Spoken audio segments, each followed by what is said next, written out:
Take it All away. right. Hello, my name is Brianna, also known as Dread Pirate Bree. I am the resident artist here at WatercolorSnacks. And we're going to go ahead and take some time to familiarize ourselves with the items in the box, including the pen that I almost forgot. And all right, let's go ahead and switch the camera view to, there we go. All right, so we're going to be doing a little bit of brush technique, and we're not going to spend as much time on this as we have in the past, but in the first class of the first box or the next box that I like to do, I like to take some time to actually work on some brush techniques and kind of show you some basics. We've done this a few times, so you can always glance back and kind of see what brush techniques we used with different brushes, like the dagger brush and stuff like that in the past.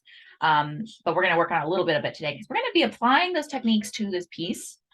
Before we start with the brushes, though, we need to have a wet on wet background color. So we're going to go ahead and do that so we can utilize our dry time to the best of our abilities.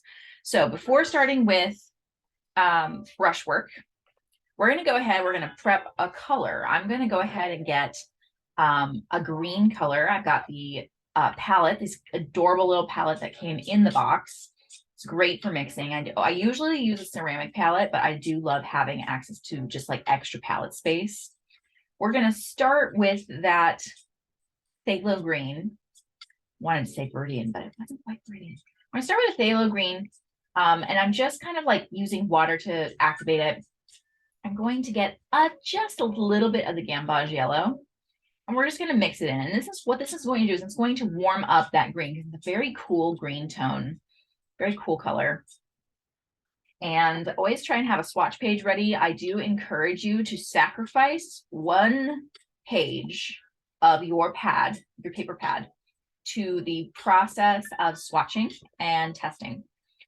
So that's a little bit too cool for me. So I'm adding just a little bit more yellow. That'll work fine. The idea that we want to have more water than pigment because we want to do a wet on wet. And so how you do the wet on wet, we're going to take our oval wash brush and we're just going to kind of spread water all around.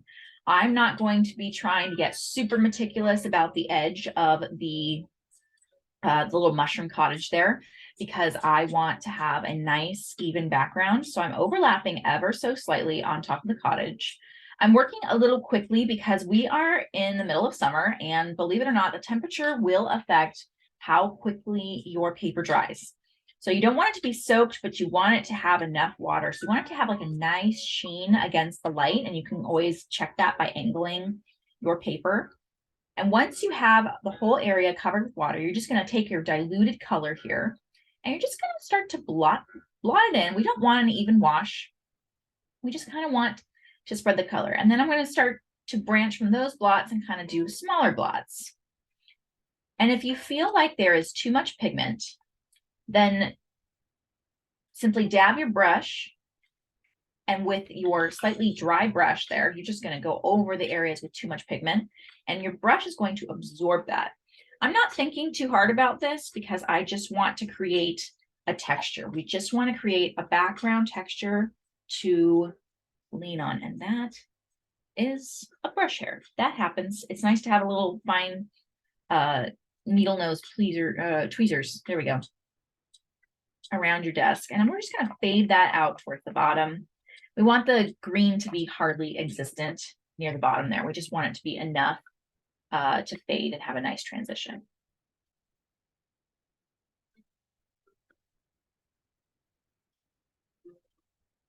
And if you like, what you can even do is you can really squeeze out the moisture of your brush, and you can just take a dry brush and start to lift up areas. And I'm not really thinking about the strokes of this. I'm just kind of dabbing it and twisting it, and rotating it. And this is going to help to lift up some areas. That's a preference thing if you'd like. I'm going to give you a moment to finish that up, and then we'll set it aside and start on some brush practice.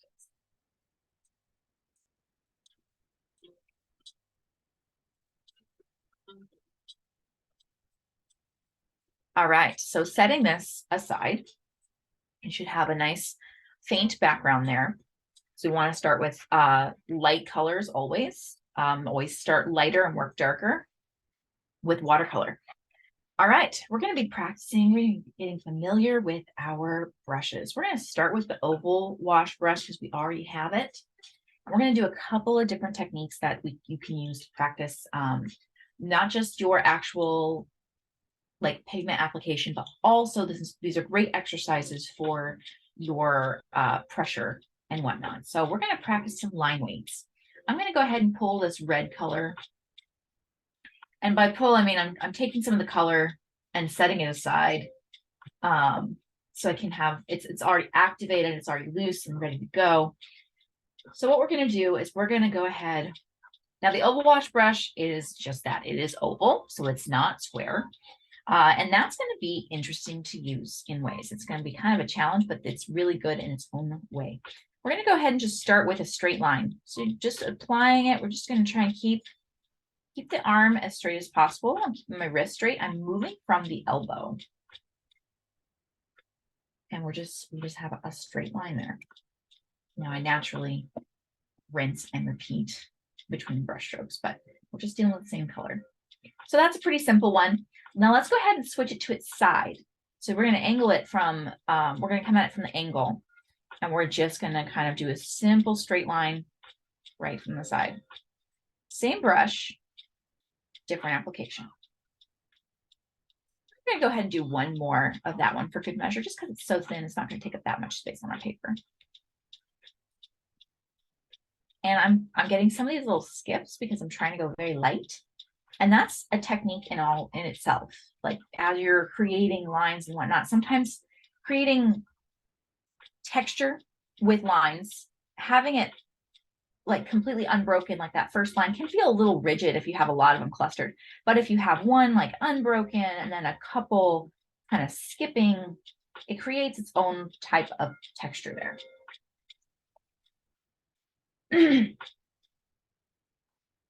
Now what we're going to do is we're going to go ahead and we're going to do another straight line, but we're going to go ahead and angle it. So I'm going to, instead of having it straight up, we're going to angle it downwards, and we're just going to very carefully go across the edge. Now what this stroke does, you have a nice straight edge on one side, and the other side is kind of rough, and you can even take a wet brush and kind of follow after it and kind of help it to fade a little bit more. I love this when I need a crisp edge on something, but I don't want it to just be like line work. I want it to kind of fade out. This is something that I use a lot. You can just fade that. And that's how you would get kind of that nice crisp edge on one side and then a nice fade out on another. And I use this technique all the time. And now I'm going to give you a moment, kind of practice with that a minute.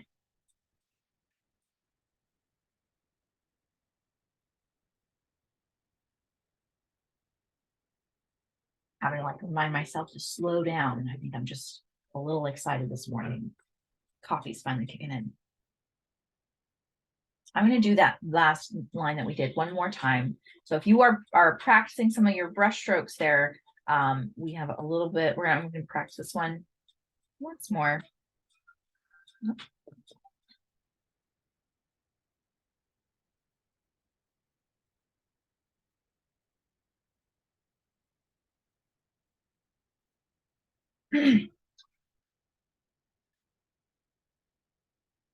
Just soften the edge. I love creating soft edges. All right. And we're going to do one more with the oval wash. And this is actually going to be a line variation. So what you're going to do is you're going to go ahead and you're going to load up your brush with some paint. And what we're going to do is, starting from one end, we are just going to dip it down and then lift it up, creating a continuous line, but changing the pressure value, the pressuring of the brush stroke as you're going.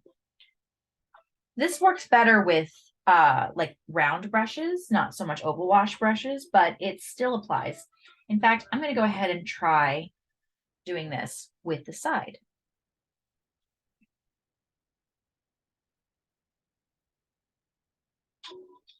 That acts more like a barrel brush, and you just have the different line variations. This is a great warm-up practice to do when you are wanting to kind of train your hand, the muscle memory in your hand, to have more control over the pressure and the values. This is really great for things like pen work and stuff like that, but it also applies to watercolor. It's kind of a wet area. I'm just giving you a moment to go ahead and finish practicing that line. Do another one if you would like. I'm just kind of taking my dry brush and absorbing the excess moisture so it will dry a little quicker and make less of a mess.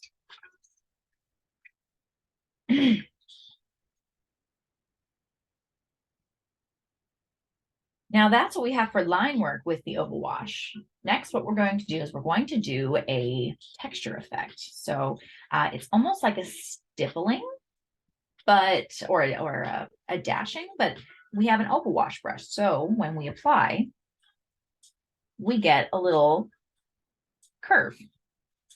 And this is really great for its own unique purposes. Instead of having a square like this is kind of, you could do scallops, you could do scales, like on a mermaid or on a lizard or something like that. You could use this technique for scales, and you can even like fade that out if you'd like. I would probably do just water, not like a loaded brush, but you can fade that out. It's great for scale technique. Another one that you can do is you can do this kind of alternating effect. So we're going to, with one corner of the brush, we're going to just dab, and then we'll rotate it and do the kind of crisscross effect downwards. And because of the curve, ooh, you know what this looks like? This looks like a braid, or some of that like braided dough, that bread dough that's kind of braided, that really fancy stuff. Take a moment to just kind of work on rotating or alternating corners, alternating edges in your application.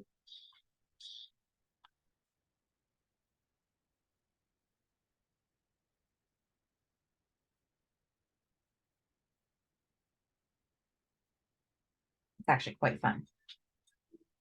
Now I'm going to do that same technique, but I'm going to do it a little bit quicker. And I'm going to kind of do it a little zigzaggy. Kind of not keeping it uniform, just kind of going all over the place. And this allows for a nice application of texture, especially for like organic texture. And we're going to use this technique later on in our piece. And that's just all with the oval wash brush. And we'll spend a little bit of time with our round brush here. This is the Winsor & Newton synthetic sable round, size 4. I'm going to go ahead and use this longer strip. I always preserve, whenever I cut off pieces of paper, I always preserve the scraps for subject tests like this. I didn't need to put it in there. I'm going to pull a different color because we have all these colors to choose from. So I'm going to pull a different color. We're going to do Prussian blue, one of my favorites. We're going to do a similar effect, but we'll go a little quicker this time. So we're going to go ahead. You're just going to start by applying it and do a straight line. See how far you can carry that pigment.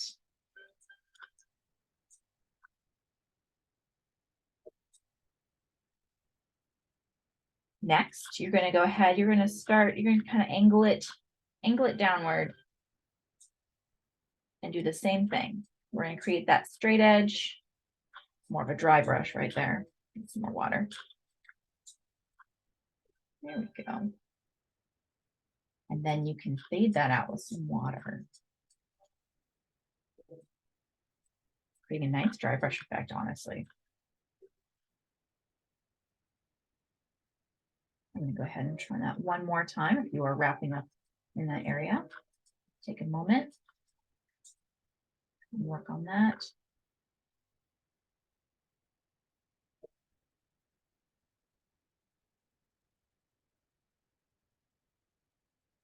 These are really great things to do is when swatching even. just swatching out new colors. All right, and then we're going to go ahead and take that that brush, and we're going to do the pressure value. So pressing down, starting with pressing down, kind of lift it up as light as you can go and press down as light as you can go without leaving the paper if possible. And see how thin of a line that you can get.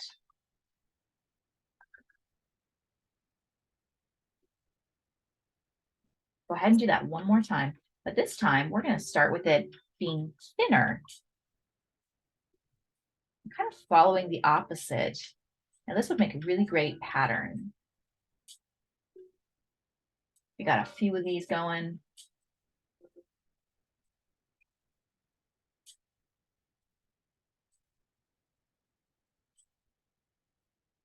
Next, what I'm going to do, we're going to go ahead and we're going to do some little stippling. Just little blots. So it creates a very different texture from the overwash. And this brush is also great for getting into our really finer points, little fine details.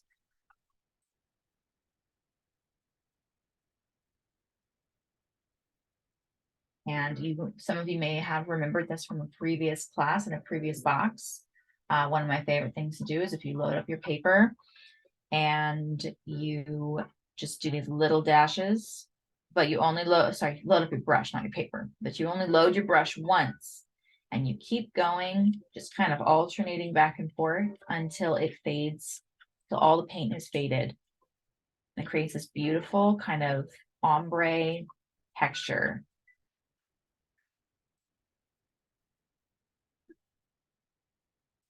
Just little stippled marks. These are really fun to me.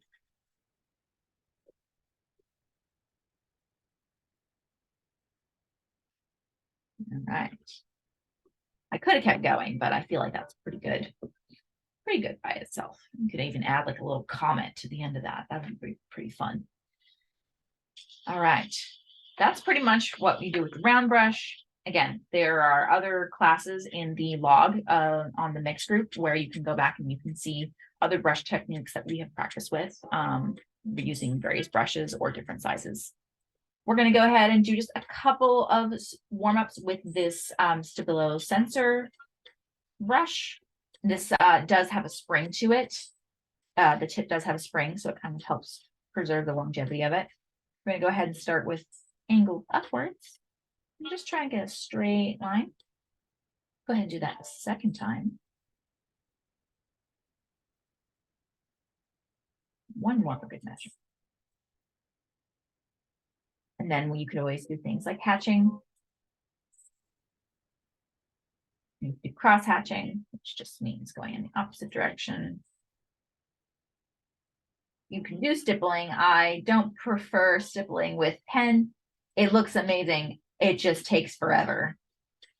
Now, one of the things I always like to test is the resistance of the pen and if it is waterproof or not.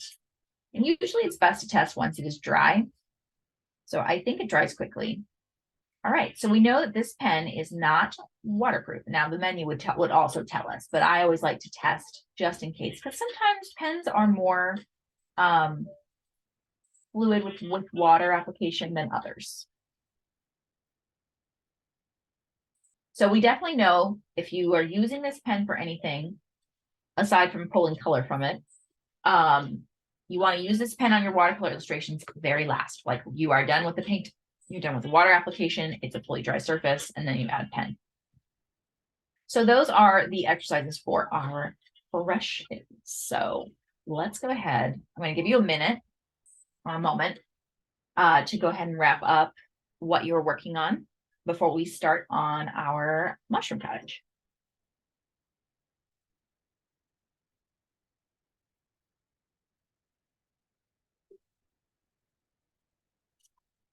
In fact, what I am going to do is I'm going to quickly take a swatch of each color and just kind of lay it out, try it pure form.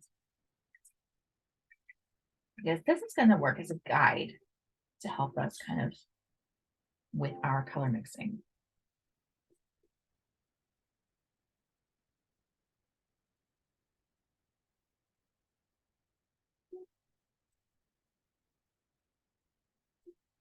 The reason being, these colors are so fun, and I love the range of value that we can get with them when mixing. But sometimes I need to remember like how vibrant the colors actually are.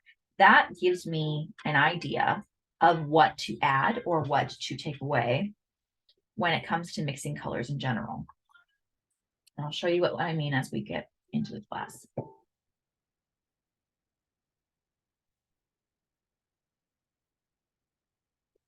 Don't be afraid to be vibrant with this.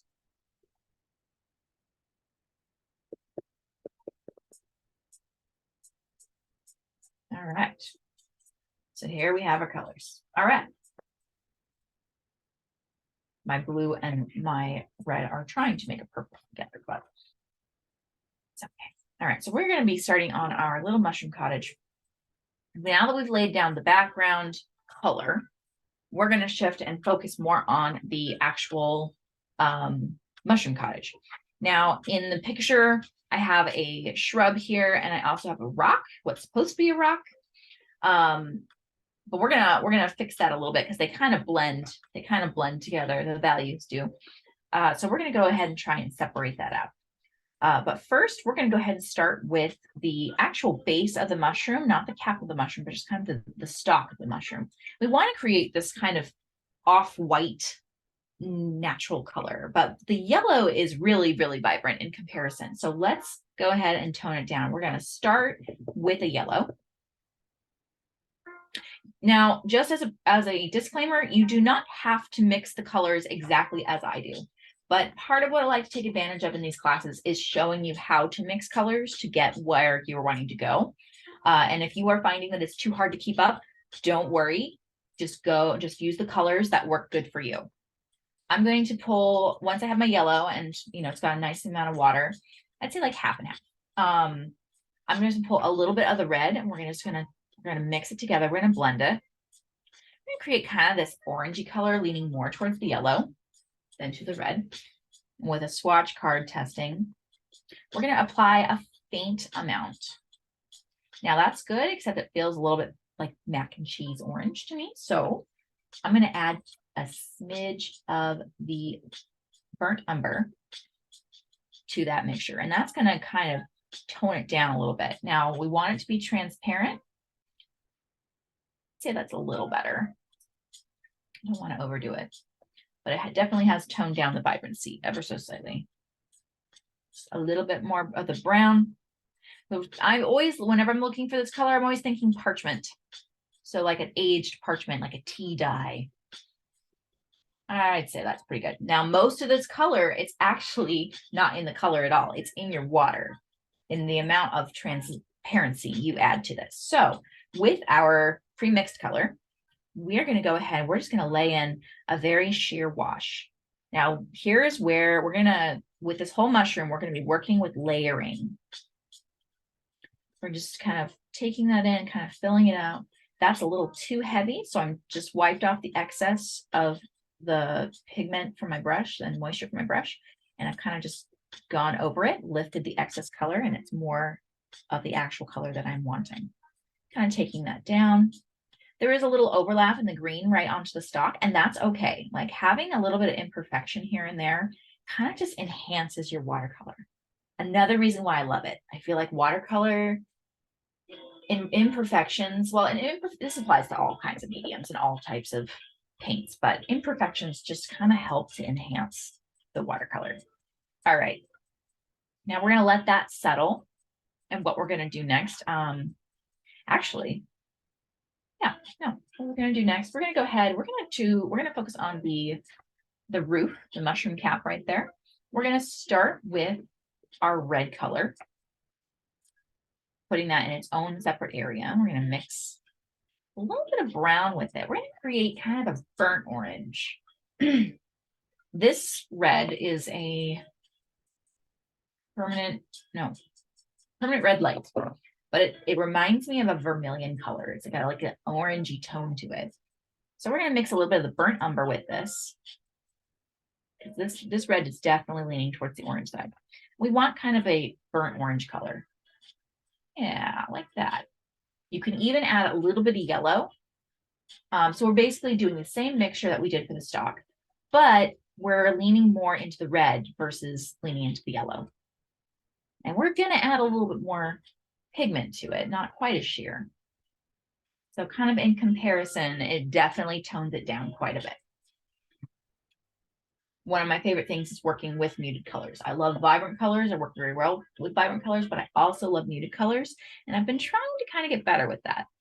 So what we're going to do now, mushrooms, the classic mushroom that we see in trends and whatnot is the red mushroom with the white spots. I do not remember the name of it, but I do know what it looks like, and you probably do too. But we don't have any white, and I wanted to preserve the texture without having to go through each individual, like around each individual little spot. So what we're going to do is we're going to create a texture to kind of implement those highlights, because we're dealing with organic nature here. So there is like no right rules for right and wrong. So what you're going to do is you're going to get your nice, it's not super diluted, but it's not super pigmented paint. You're going to load your brush with it, and we're going to do the alternating kind of effect, kind of leaving some areas white and some not, kind of closing up some patches. And I'm just dabbing it. When in doubt, just dab it. And then alternate it. That will kind of help you to, that'll kind of help to prevent from this like uniform scallop feel. We don't want this too dark. We definitely don't want it too dark because we are going to be adding layers to it. And I'm just kind of using this to go around, kind of using that texture to my advantage, letting some white areas remain white.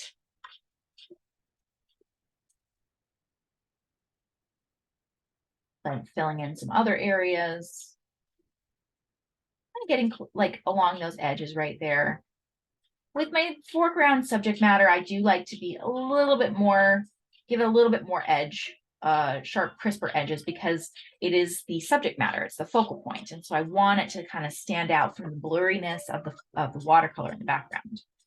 And I'm just adding a little bit more here and there, just to kind of create some color value here. Again, not wanting to go too dark. So this is another layering. This is layering while it's still wet.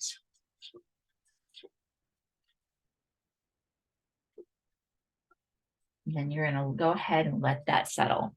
Now it looks very, it looks much louder than what we have in the example piece here, but that's okay because there's still ways to go. So another thing we're going to do is we're going to create a light background wash similar to what we did with the green part we're going to do with the brown. And that's just taking some of the brown color and really diluting it. Always test before you apply. And of course, the softest way to create, oops, there was still paint on that brush. That's okay, it's just gonna get used. It's just applying some water. The wet on wet technique creates a soft application. And I like to use a softer application when it comes to backgrounds and nature elements, because it kind of helps to, again, allow the focal point to be pulled forward more. We're just going to go in, we're just going to dab a very sheer up application of the burnt umber.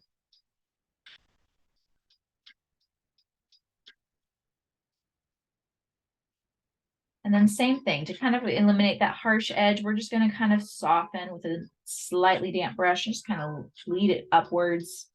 Don't worry if the brown overlaps into the green, because again, we're dealing with the base color. We're going to layer on top of this.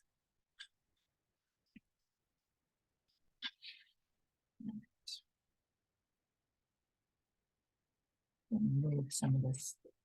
Here. Be a little bit of a cleaner space. And don't forget, if you have any questions, please feel free to utilize the chat feature and Sarah will let me know. In fact, I'm going to go ahead and bring this up closer just so you can see how we're doing example wise, especially in comparison. So right now it's feeling pretty light, pretty faint, and that's okay. That's where we're wanting it right now. All right. So what I want to do next is I want to create we're Actually, we're going to go ahead and focus on the background here. We're going to be applying a similar texture that we used for the roof here into the background, but feel free to be bigger with it and louder with it. Hey, Not Bree, jumping in here real quick. Sorry to interrupt you. We have someone who is a little behind and has a Okay, question. sure. Is the ground supposed to be wet on wet? Is that how you started it? I did start it with as a wet on wet, yes. So I added water first, and then I just put a little bit of a faint layer of burnt umber. Cool. Yes. And what was the color mix for the roof? I would The assume color the mix top of the for the mushroom. roof is mostly red with burnt umber. So you're going to want to get some of that red color. And then I'd say like 2 parts red and 1 part burnt umber, which I realized we don't have a way to measure that exactly. So I kind of measure that with like loading your brush. So if you load your brush twice with red and once with brown, you can add a little bit of yellow if you'd like. You do not have to. The whole idea is to just tone it down a little bit, tone it down from the vibrant red that we have. We just want to create. Thank you. Yep, no problem. All right. That's perfect because questions help me to be able to give some dry time for the page before you have to move on. That's something I always worry about, is not having enough dry time and being able to finish it. So what I'm going to do, I'm going to create another layer for the background with the green. And what this consists of is the phthalo green and the gamboge yellow. I'm going to add a little bit more yellow this time because I'm also wanting a little bit more pigment than what I was doing.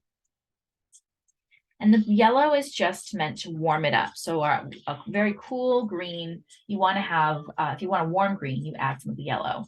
Now this starts to feel a little bit like Kelly green.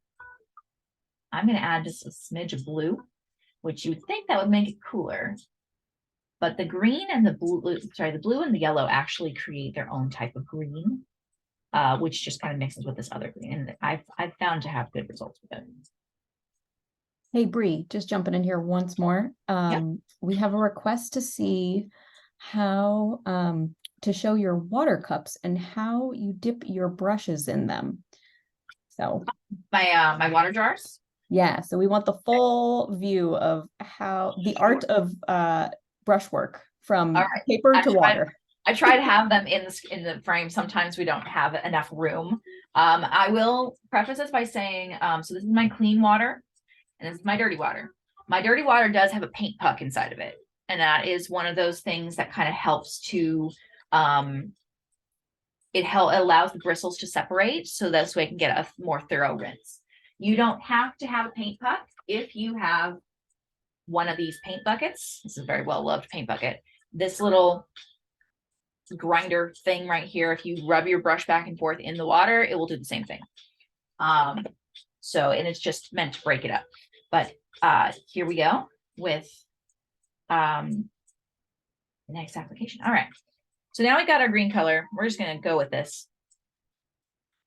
And I always, having you be able to view my actual brush application between the water, it happens so subconsciously, I don't think about it very much. What we're going to do is we're going to kind of do that kind of dashing, kind of that alternating, kind of that, scrubbing almost. And we're just going to kind of pitter patter all around the page, kind of going back and forth, kind of fading out in some areas and letting it be more strong in others. I always rinse before I pull from my water. And that's even if I just need a damp brush. And I'm just kind of going in and kind of blurring some of the lines just because I don't want it to be so harsh with lines. I want it to have a little bit more of a blur. I meant to mention this at the beginning of the class. Your paper pad that you received in the box has got 3 different types of paper in it, 3 different types of texture. I think I'm using the one from the very back, like the most textured one. It doesn't matter which type of paper you're using. I will preface that right now. It does not matter what kind of paper you're using. This will still work and apply. The textures are very similar. They're slightly different, but there is similarity across them, and they are all the same type of paper, so they will apply just fine. For anybody that came in with that question later. Circling back to the paint puck that you have in your dirty jar.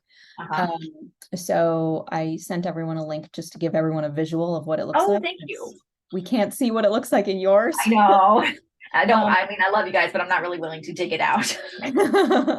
But we do have a question. Do you think the paint pucks ruin the tip of your round brush, or do you just have to be extra careful with them?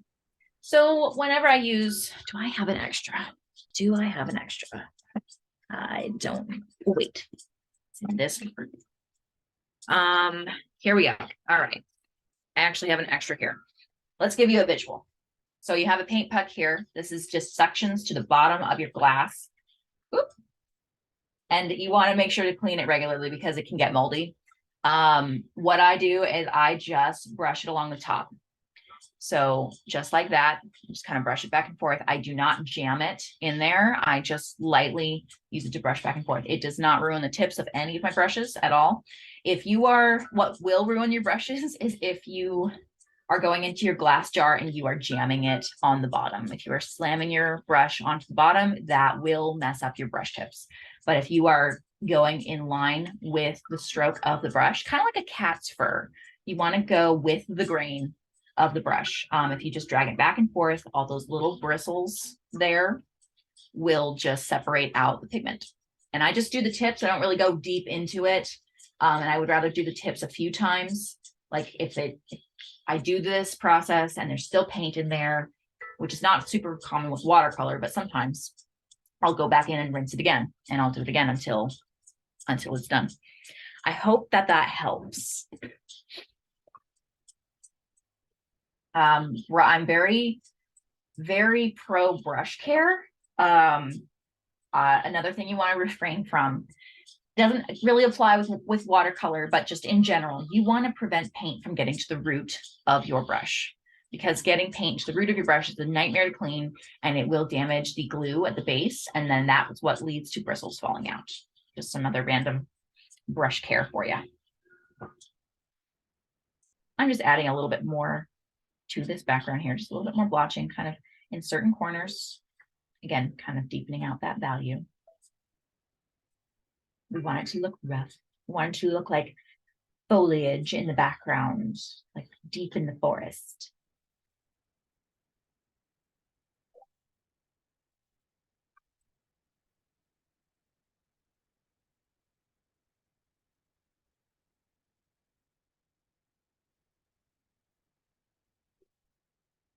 Okay. I'd say that's good. We're gonna channel back to the stalk of our mushroom right there. And we're just gonna use the same color we used for the mushroom base, for the mushroom stalk. And what we're gonna do is we're going to apply another layer, but we're gonna be a little bit, we're not gonna cover the whole thing. We're not doing a full wash. We're just gonna try and apply like where the shadows were gonna be. We're going to find where the values are. And I'm doing this very carefully because my background is still a little wet. And I'm just kind of taking a lightly damp brush. And by that, I just mean I dabbed it on a paper towel. And we're just kind of softening out the edges, kind of creating that crisp line and then softening out the opposite side. I think a really good practice that I might do in a tutorial is challenge you to create a piece where you only do ombre, you only do a gradient. Every piece of subject matter, like the roof and the stalk and everything, would just be a gradient. I feel like it helps to kind of find where the values are. Now we're going to have a little bit deepening around that top base there because it's casting a shadow, and then maybe along the side there. And I'm doing this all with the oval wash brush because it's going to carry my color a lot farther. And there are some people that do a lot of detail with very large brushes. And that's just because of the application of laying down the color. Now, if you have a bit of color somewhere that is like a little bit too deep, what you can do is you can take a slightly wet brush, and look, you can already see the color kind of lifting just from applying water because you're reactivating it on the page. And you can actually just take a paper towel and just lightly dab at it, and that's going to create that highlight again. I noticed this most with the best reaction for this is not only the type of watercolor, but also the type of paper you're doing. If anything, the paper is a bit more important to be able to lift color. This is what's called lifting.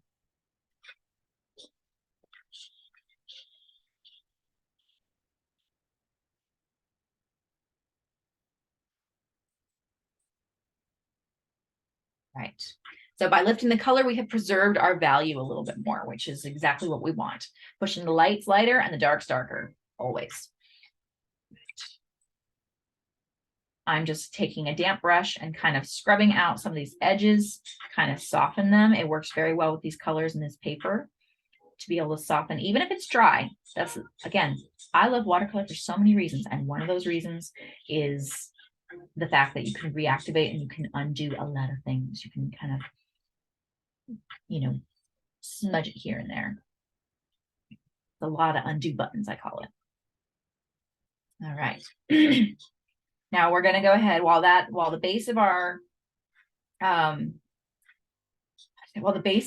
stock is drying, we're going to focus on the ground right there. So we're going to go again with that straight burnt umber. You can add red or blue or something like that if you'd like. Blue will tone it down a little bit into more of a grayish brown, but I like the burnt umber. And we're just going to go ahead and do similar to what we did up top, but we're going to go ahead and kind of do a little bit lighter, a little bit smaller, because you're thinking soil of the earth. So you're walking down the path in the forest, and it's just a little soil, a little rough texture here and there. Hey Bree, Sarah here. Yeah. We are halfway through class, so you've got about 45 minutes left. Perfect.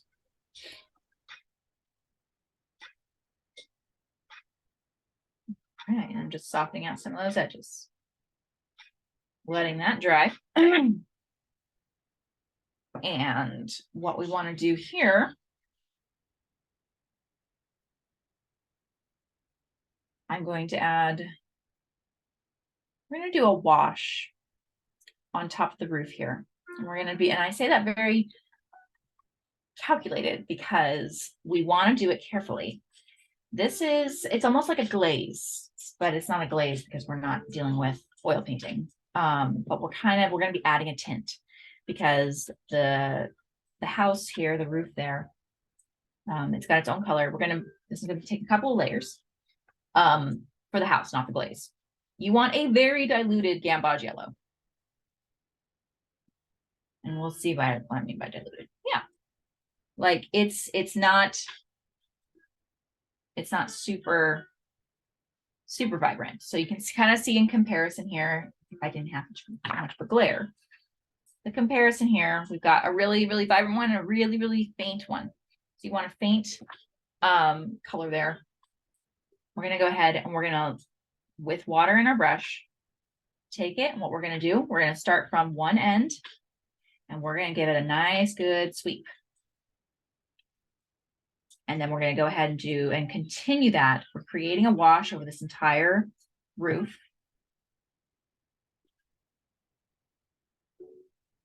We're not doing a lot of back and forth.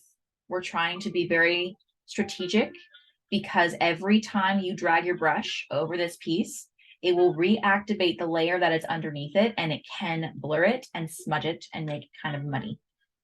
It can also do the lifting thing that we've practiced. But with that, what we've done, and so you want to do that on top of layers that are not super packed with paint. If it is very, very packed with paint, what it will do is it will reactivate and it will just cause the color to smear rather than creating a nice overtone. Basically, we've created an overtone and it already is starting to match a lot more. Right. Now we're going to let that rest. We'll give it some more value, but we're going to let it rest for now. Now you can see where the color, the orange color, did bleed into my little window area. And I do want to kind of preserve that. So in order to preserve that, I'm going to take my little round brush, and we're going to go ahead and apply water into that one area, kind of scrub it loose. Then with a paper towel, take the corner and just dab it up. And there we have our white spot preserved again. Actually, that was beautiful. Preserved very nicely. All right. We're going to work on the shrub here next. I'll give you a moment if you are wrapping up in an area.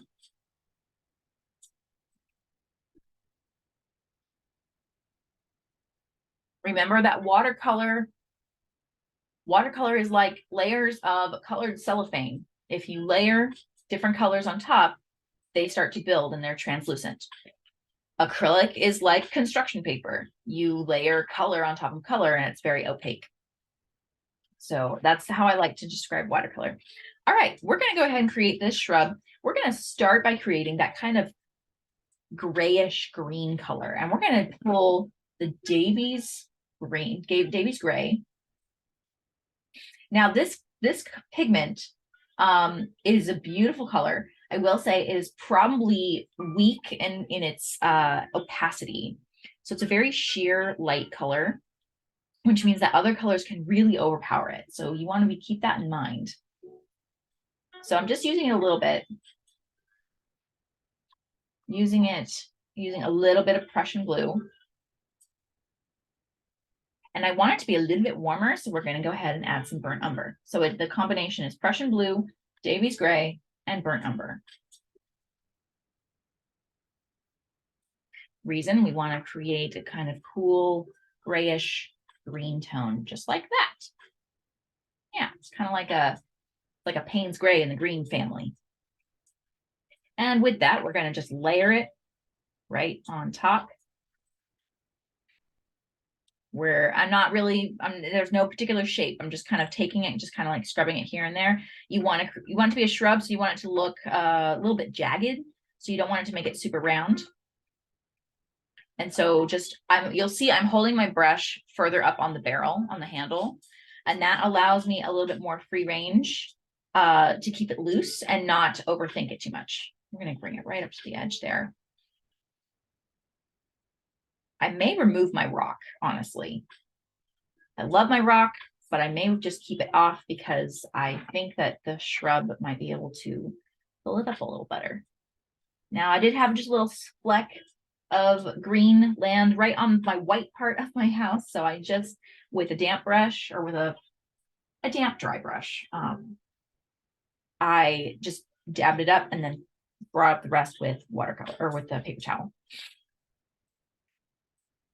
Okay.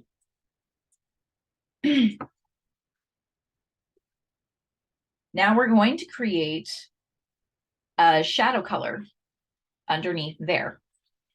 The universal shadow color, if you read the tutorial on how to shade white subject matter, the universal shadow color is purple. But we don't have a purple, and mixing the permanent red light with the Prussian blue doesn't create the kind of purple that we're looking for. It kind of creates like a warm grayish brown color.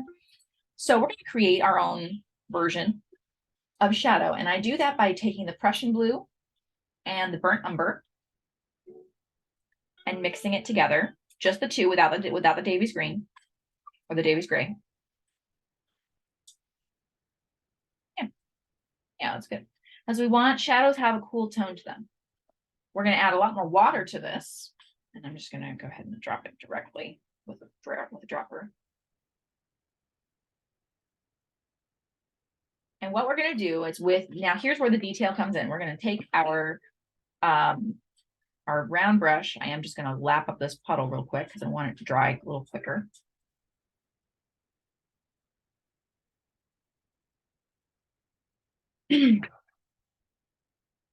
What we're going to do is we're going to take a damp brush, dip it in there. We're going to follow the outline of the base of the mushroom We're going to apply that line right there, and then we're going to immediately fade it out. And you do that with a damp brush and just kind of scrub it out. We want it to be very, very faint. We don't want it to be too deep because we're just trying to create a shadow.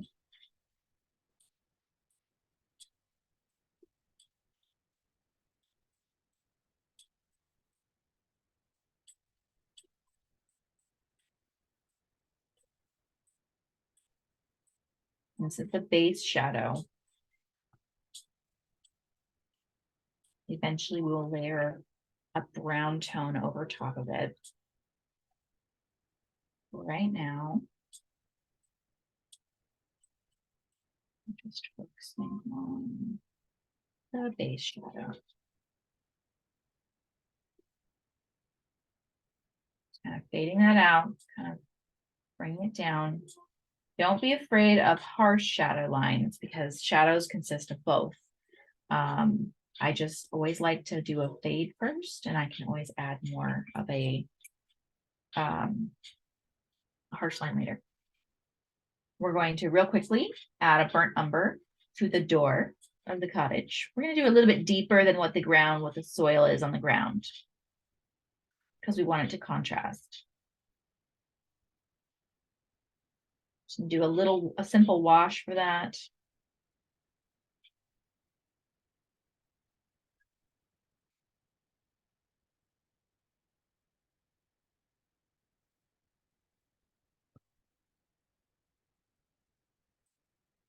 Okay. I'll give you a moment to wrap that up.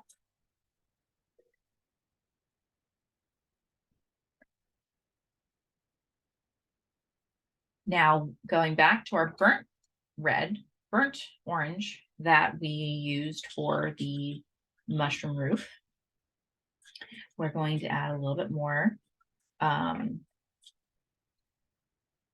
pigment, kind of create some values, just a little, not a lot.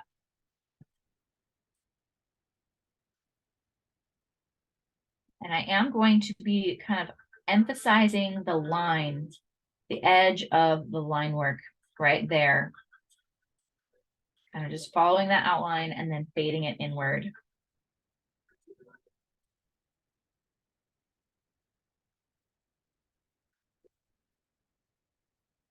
And you're just going to kind of dash that out, because you want to create a little bit more,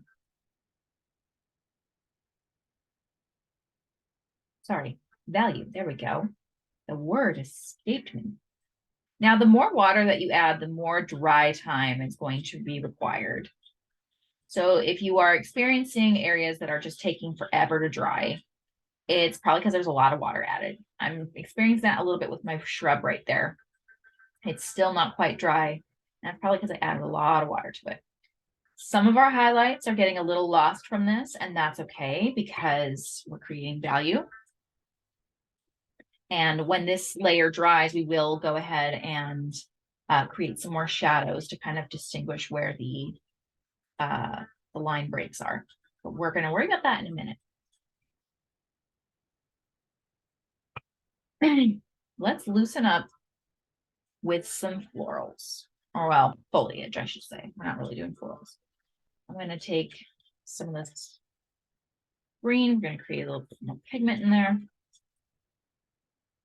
I'm just adding it to a pigment to a mixture we've already done, but you don't have to. And taking this, we're just going to start doing some loose foliage. And this is one of my go-tos that I love to do. And we're just going to start by creating a line and kind of very loosely creating some leaves that kind of follow the line that we laid down. The line should still be wet. It should still be wet. This will allow you to be able to create a flat, like an even wash of that foliage.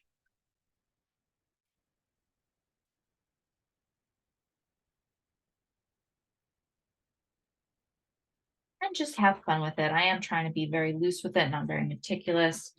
We're going to overlap here. We're going to do one here. I like to work in odd numbers. It's always important to work in odd numbers whenever you're dealing with anything organic in nature, because that is what helps the eye. The eye will pick up on a strict pattern. I am just using the moisture from that original line that we placed and kind of just branching it out into its own little leaves. And you can do this with various pigment.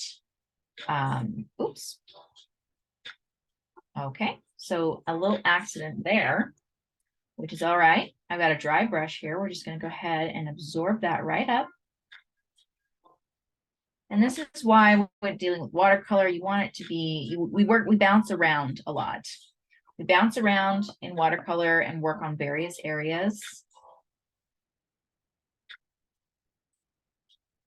And then what you do is you just take from that, you just lift that right up. Good as new. Great. Sarah here jumping in. Yep. What you just did was pure magic. I saw the splatter happen and I was like, oh no. Like I would say start over, forget it, throw it away. But what you just did was like putting a magic eraser on your art piece. Can you bring it a little bit closer to the camera so we can see your cleanup job? That was amazing. Yep. Look at that. Wow. No evidence other than just a slightly lighter patch right there, which honestly, this is our highlight side anyways, so that's okay. That was, it couldn't have been a better happy accident, as Yep. the great philosopher Bob Ross said. I love watercolor for this reason. I love it because you can easily fix mistakes like that. Some are harder to fix than others, but you can easily fix mistakes like that. And I'm actually glad that it happened on camera because it's those kind of things I don't really think about, don't really prepare for. And so it's nice to be able to share with you how you can save your work. So thanks for bringing that up, Sarah. So what we're going to do now, we're going to let those foliage pieces dry and not risk any more damage to the mushroom. We're going to go ahead and we're going to add a little bit more to our shrub to deepen it out.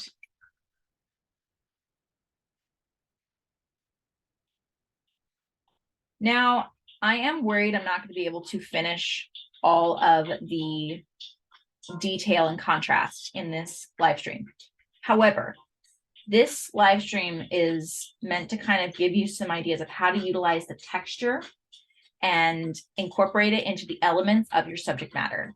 Because when we're adding backgrounds or just elements around our subject matter, we have an idea for the subject matter, but creating the scene can be really hard.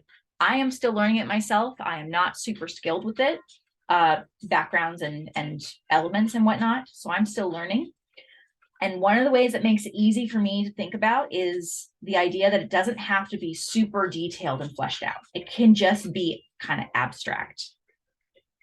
So if we don't get to do all the full contrasting, my apologies. But I do hope that no matter what, you're going to get some understanding of how to kind of blur things and to create some elements for your pieces.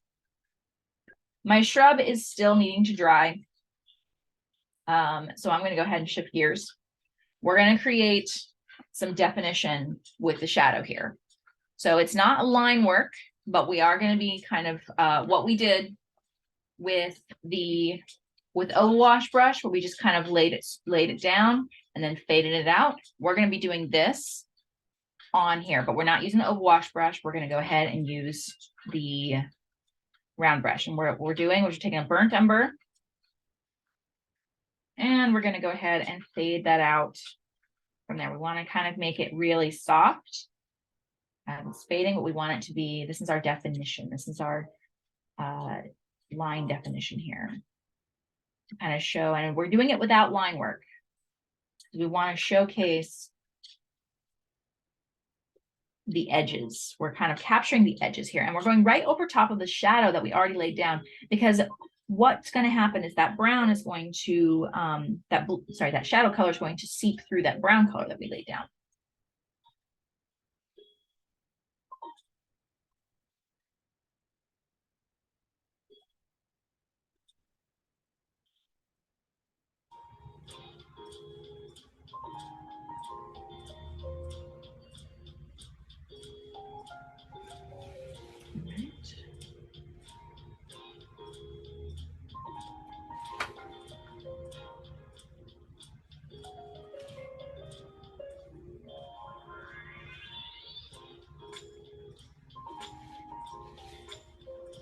And then what I'm going to do is I'm going to create a slightly harsher shadow underneath. I don't want it to be super saturated there. I want it to kind of be a little softer.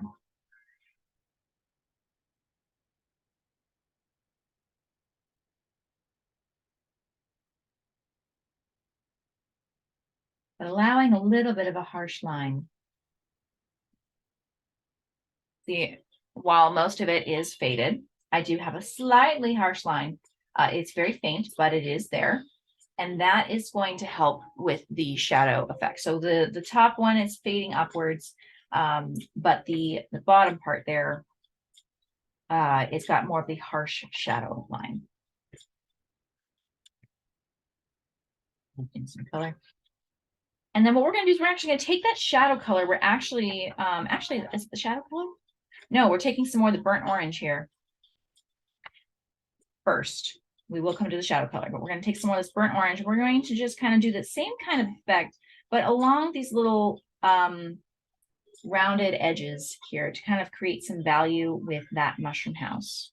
And we're just starting kind of following where the line is and then fading it from there. And I think because we're dealing with a slightly deeper color, I should probably add some more brown to it just to tone it down just a little bit.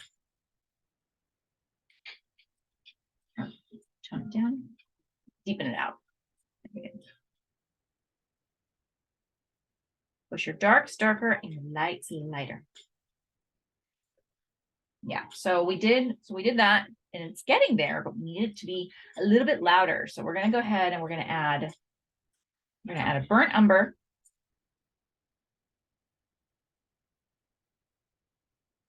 Going to add some blue. And we're going to sample this first, see how we're doing. It's like green almost. And then we're going to take some of that burnt orange that we created and add it directly. What our goal here is to create a shadow version of that burnt umber, or that burnt orange, sorry. Yeah, there we go. Just like that. Also, a little known tip, when you're dealing with palettes, these little lips right here, little edges, are great for removing paint and water from your, like excess paint and water from your brush before applying.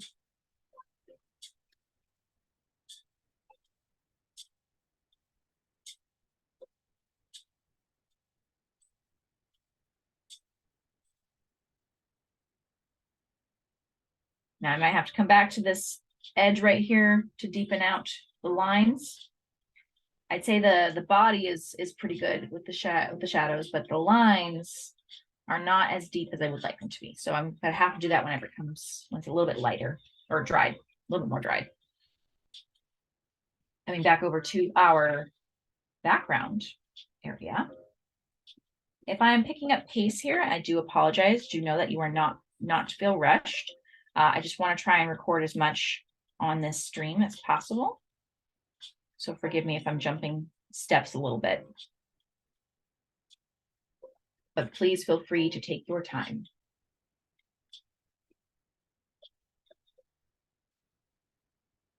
And I'm taking my small narrow brush here. What I'm doing here is I am going to do a very thin line and of branches. I'm going to do a few branches, and that's just kind of random little directions. And then just doing little tiny stippling here and there. You want it to be a little bit more dry, wet on dry effect. So I want some of those beads to kind of disappear. I'm just going to kind of dab it there. So less water, less water. And this is just a different type of foliage to kind of create some contrast with different types of foliage, kind of different textures, different sizes.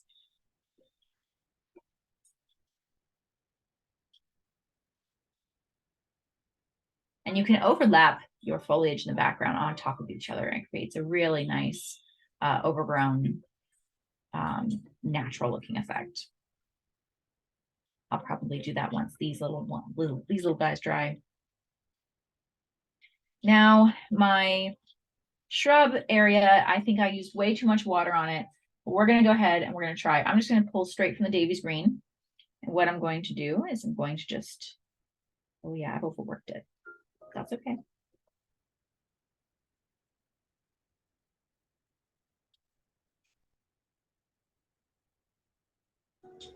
All right, so yeah, I've got to wait for that area to dry completely to add the foliage. But let me show you what some of the foliage, how to do the foliage parts for the shrub. I have to specify which kind of foliage. What you're going to do, we're going to go ahead and create these little like leaf pairings. You're going to fill those with paint. Need some more pigment than that. This is too much water. There we go. So you want it to be a little bit more pigmented than just water. So you want to do a little pairing like that. And then with a damp brush, or mostly dry brush, honestly, depends on how much moisture you have. You're going to fade it out. Or maybe even bring it up a little bit there. But the idea is to fade it out there. And you're going to do this all over to kind of overlap. Going in different directions, you can do one leaf, you could do 3 leaves, you can do multiple leaves.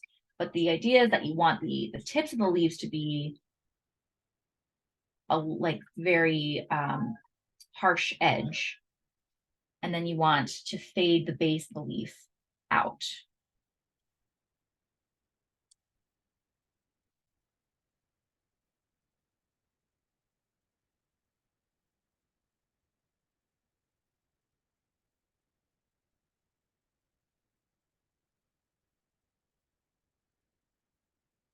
And what you'll do is you're going to overlap that on top of each other, and it's going to create this foliage texture there. I won't be able to get to it in time because I don't think I have my heat gun set up. But that is the layering effect that you do, and I can maybe do a tutorial of that later. We're going to add a little bit of yellow to the window because we want to indicate that it's got some light to it. Now I'm pulling just straight from the gamboge yellow, and that feels kind of dark. Like even though it's yellow and it's supposed to be our light source, it feels kind of dark. So I'm going to go ahead, take with my brush, kind of absorb some of the excess.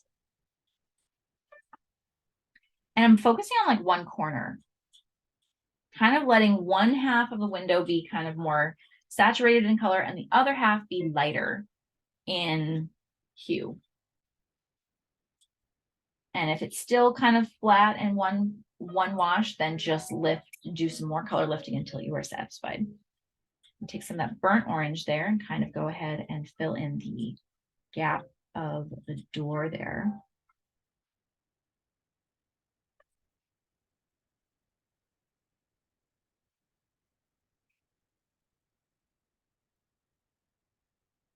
Now our ground is looking a little barren.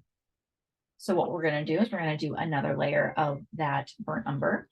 And you can actually, let's add a little bit of blue to it just to create a deeper tone. It's not color mixing magic.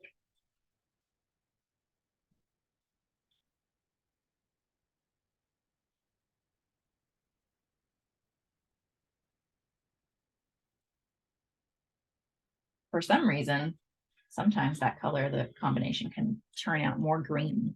But I say it's because the Prussian blue is very, very powerful. It's a very loud color.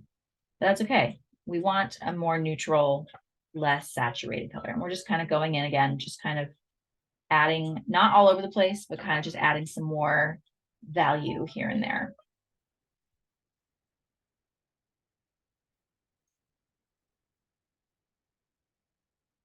And instead of a rock, I have a little blank space there. Instead of a rock, you can do a rock if you'd like. We're going to go ahead and do some grass blades because I feel like grass is missing from this. So in order to do grass, we're going to go ahead. We're going to mix our green. We're going to mix a Prussian blue with some yellow. We're going to try and make kind of a Not a Kelly green, not a more like a sap green. As best we can. We're leaning in that direction, which sap green is really warm.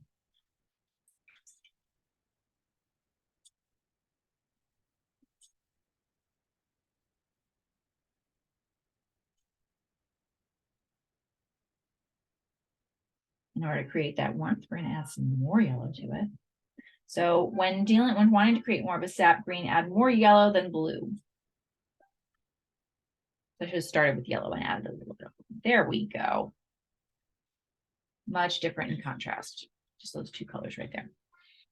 And with this round brush, we're just going to go ahead. We're just going to add in some blades of grass. And I don't care if it blends in with the soil because it's kind of coming out of the soil. You can kind of go in different directions. Fade some of that green into the actual soil. I'm going to overlap onto our actual mushroom house.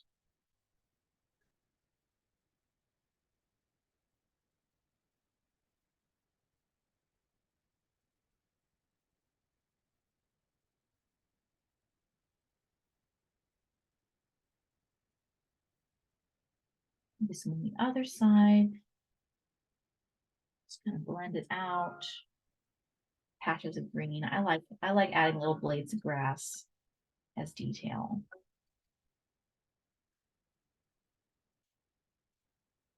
And when it's dry, you can go over with another layer of grass just to kind of deepen it out and kind of create even more texture if you'd like.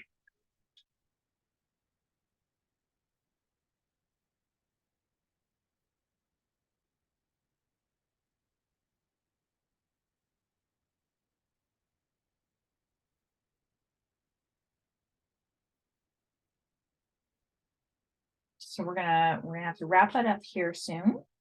For like maybe 5 or 6 minutes. So what we're gonna do, I'm gonna go ahead and add another layer to that base right there of our mushroom house, just to deepen out the contrast, because it's coming along, but it's not quite there. So I want to add it out just a little bit. Deepen it out ever so slightly. We're just kind of following that edge. I'm going to soften it out.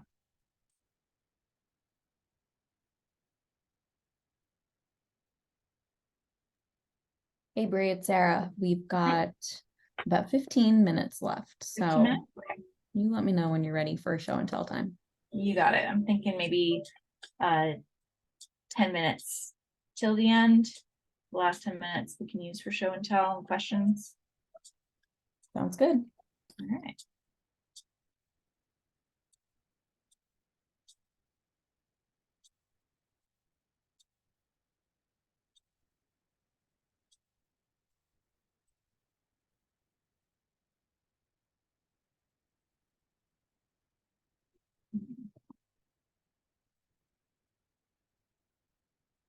I realize that door can use some of that same shadow.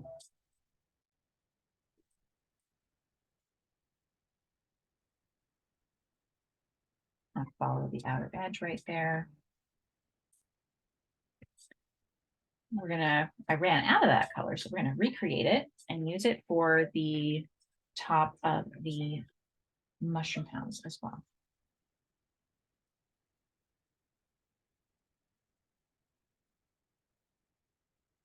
Just along the edges, we just want to create some shadow along the edges. I want it to be very faint. So add some more water after applying.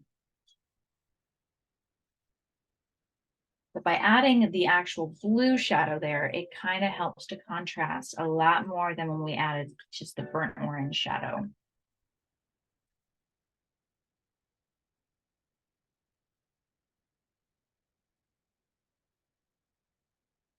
And if you're finding that your subject matter is getting kind of lost in the background, you can take that burnt orange color.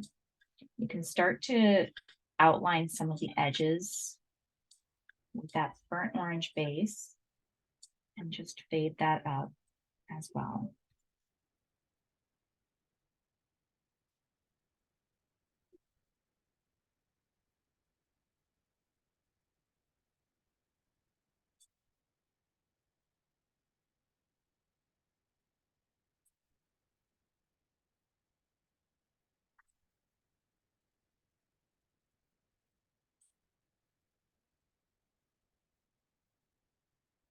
I think one more time around, we're going to take that green, that grass green that we did. We're going to do just a couple more leaf branches. You could do if you really want to be ambitious, you could have a third type of foliage that you introduce to that background. So you'd be layering 3 different types. And I'm literally going right over top of what I've already laid out.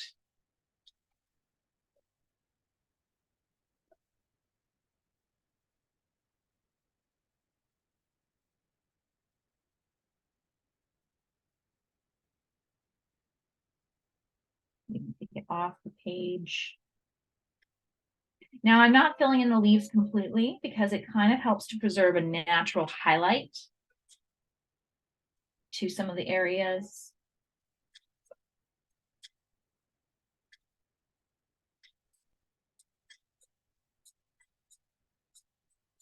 Because you want it to feel overgrown, the area to feel overgrown with foliage and life and nature.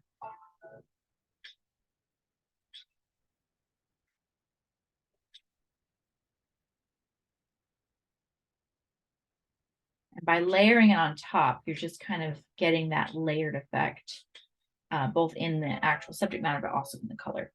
Now it looks blank right here because I'm not going to be able to finish my shrub on screen, unfortunately, because the paper got overworked with water. And that is something that can happen. It happens to all of us. But what I have done is I have preserved the area to, I've kind of kept it blank. And because it's foliage, I can go back in when it's dry and I can finish it. So for anybody that's worried that you didn't finish on time, I didn't finish either. So it's okay. And then just adding a little bit of detail here and there.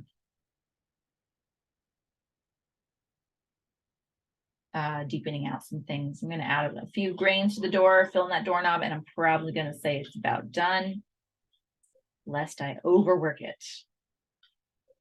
Sometimes it really is just better to set it aside and save it until it's dry. Sometimes you do have to walk away from a piece and just let it settle before going back and finishing it.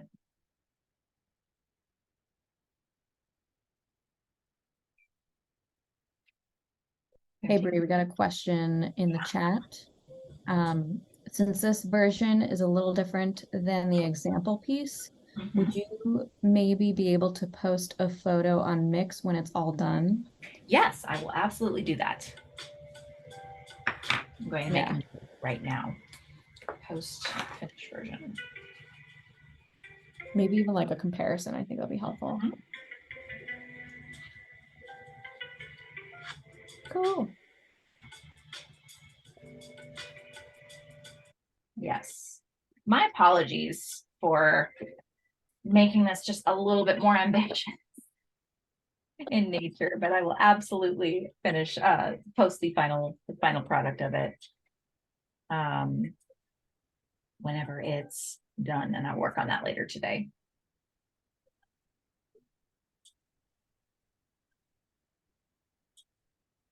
So we have about 10 minutes left. All right. I am going to, let's see, I'm going to put it on gallery view. And yeah, if we want to open it up to anybody who's interested in showing what they have created so far, I'm happy to spotlight your camera so that everyone can see, do a little show and tell. We totally understand if you are still working, but just give me like a visual wave, or if you want to put your, what's it called? The virtual hand. There we go. Zoom has.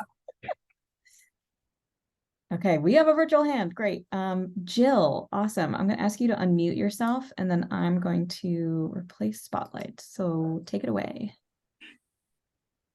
Oh, that's cute. I like how you added extra windows in your foliage. Oh my gosh, your shrub. That's so cool. I can do shrubs. Oh my gosh, you do shrubs very well.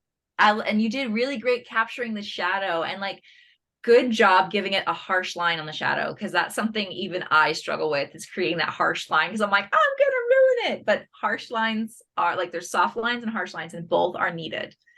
That looks amazing. Thank you so much for sharing. Yeah, no, thanks. I'm learning. That's amazing. I love it. Trying to paint watercolor is challenging. Yeah, painting watercolor. But I hope that today was, if anything, just an example of how you can like use those challenges and work around those challenges.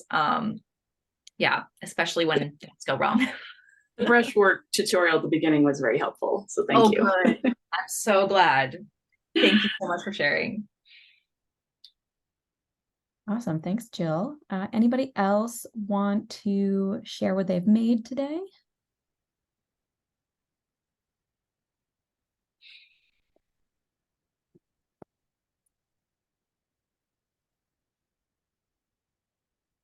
No pressure whatsoever. This is a good, for the first box, this is pretty intense. So this is good.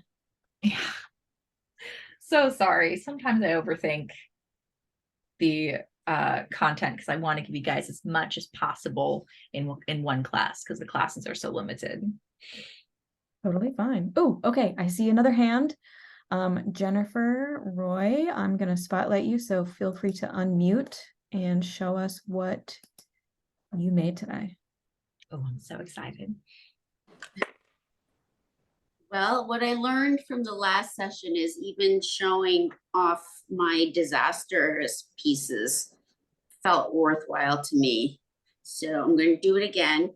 I didn't have washi tape. I used something else, and unfortunately, I can't pull it off. Oh no. But, I know. Yeah. But at least, once again, I tried. No, it looks great. Honestly, like Jennifer, that's beautiful. It's so much, it's very soft in the colors, but you have your definitions. This looks like something straight out of a children's book. Like the whole thing has a style. Is that your interpretation of a mic drop? It was more of a mic shock. Like, what? Mic shock. No, the whole thing has a style to it and it's beautiful. Oh, thank you. It's very cute. I love it. You did great. Yay. Thanks for sharing. And Jennifer, if you are still not happy with your piece, I would just suggest cut off the paper edge with the washi tape or the tape that's not coming off. Just cut it off. Yeah. Paper will be smaller, but at least it won't be there. Yeah. Yeah, there you go. There you go. Wonderful. All right. We've got about 5 minutes left if anyone else feels like sharing what they made. If not, I'm sure Bree would love to do a washi peel because we love a washi peel. I'll do the washi peel. Okay. I was going to try and preserve it for that shrub, but I can always add another piece. I just need that one. So satisfying, at the end of a live stream. It's like a little mini reward. Also, I will say this, like seeing the comparison of both my pieces next to each other, both the example and the application, they're very different. They're similar, but there's a lot of different elements. And I like that because we're always evolving in our own work and we're always improving. We're always like, things are always changing and whatnot. So each piece truly is unique and there's something you can learn from each piece.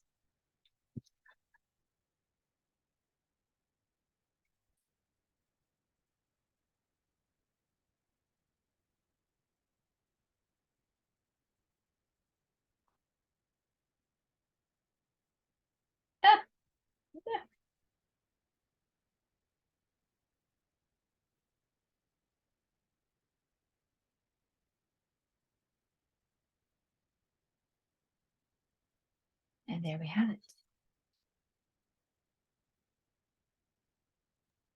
So I will add the shrub. I'm going to give it a little while to dry completely. I will finish the shrub and then I will post both of these pieces to mix with a side-by-side comparison. Amazing. Do you see the comments at all, Bree? Yeah, I can see the comments. How you'd finish the shrub. Yes. So I was attempting to try and show an example of how to finish the shrub. So you saw how I laid down these colors or these things right here. I'm going to be kind of doing that same technique, kind of layering over top. So by adding in the color, it's just kind of like layered effects. It's just like trying to think of something that has the kind of layer upon layer upon layer. But this is essentially how I'm planning to finish the shrub. My shrub is not going to look as beautiful as Jill's, but you know, everybody has their own style of shrub. So, and just kind of fading it out and kind of overlapping and doing that same thing over and over. But like if you see, sorry, my comments are in the way. If you see, you're putting most of the pigment on the tips of the leaves and then fading them out, and you're just layering them on top. And that is how I'm planning to do with my shrub. You can kind of see it here. It's not nearly as pristine. It's a little bit more overlap, but you can still see where the outlines of the leaves are and where they're faded. And then there's other ones that come in over it. So that's how I'm intending to fill the shrub right there. And I will see if I can maybe add a step-by-step of this, just like 3 layers or something like that. So you can kind of see and kind of apply that to your piece as well. Again, so sorry I couldn't finish it on screen. That's okay. I think that was super helpful. Just Good. walking through a little bit. Awesome. Great. Anybody else have any last questions? Sue I said see. can show. Yeah, Sue, you want to show us what you made? Love to see it. Even if it's half. Oh my goodness, that's so cute. That's lovely. Oh, I love that. I like how you changed the background. You made that kind of more of your own.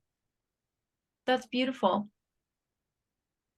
I also like the border around the edge too. That kind of frames the piece in a unique way. You are muted, Sue, so if you want to add some commentary, please unmute yourself. We'd love to hear what you think about your art. Take your time. Nope, you're still muted. I got it. There Okay. you go. Yeah, I'm a beginner, and I just kind of I do my own thing while I'm trying to do somebody else's thing. Perfect. That's exactly what you Totally. should be Aren't doing. we all? Yeah, Yep. totally by accident. And so this is halfway through because it needs all the details and some blending and all that sort of stuff. Yeah, but you're making great progress. It looks great already. Thank you. Yeah, I love it. Thank you so much for sharing even the half-finished process. I love that. Okay. I'd be excited if you shared it when it's finished to mix so we could all see the follow-up with it. Great. Mm-hmm. Awesome. Bree, any last things you want to add or discuss before we end class? I think it's good. I think we're good. Thank you guys, everybody, for sharing. That was really encouraging, especially because I didn't finish my own in time. Love it. I love all you guys' work so much. Awesome. Thank you. All right. Thank you everyone for joining us live. The recording will be posted to the mixed group probably on Monday or Tuesday, so be on the lookout for that. So thank you so much. And Bree, thank you for your time as well. Absolutely. Have a wonderful day, everyone. Thank you. Bye.